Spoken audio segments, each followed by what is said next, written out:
మందన్న అంటే గుర్తొచ్చేది ఆమె క్యూట్ ఎక్స్ప్రెషన్స్, చిలిపి నవ్వు. కానీ మైసా టీజర్ చూస్తే ఆ అభిప్రాయం పూర్తిగా మారిపోతుంది.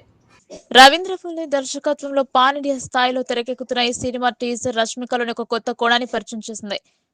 తల్లి మాటల్లో కూతురి కోపం. టీజర్ ప్రారంభంలో ఒక మహిళ గొంతు వినిపిస్తుంది. తన కూతురిలో గూడు కట్టుకున్న ఆగ్రహం గురించి, ఆమె పడే వేదన గురించి వివరించే ఆ డైలాగ్స్ గుండెకు హత్తుకుంటాయి.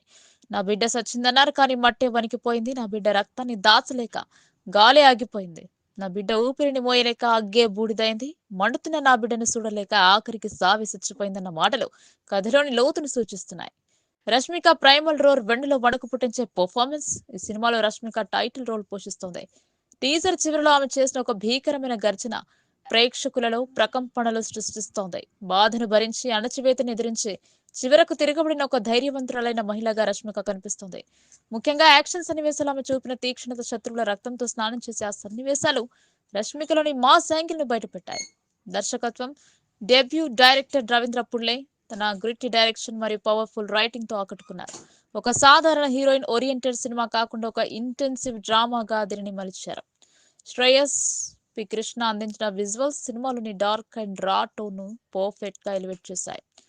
జేక్స్ విజయ్ అందించిన బ్యాక్గ్రౌండ్ స్కోర్ టీజర్ లోని ఉత్కంఠను రెట్టింపు చేస్తుంది.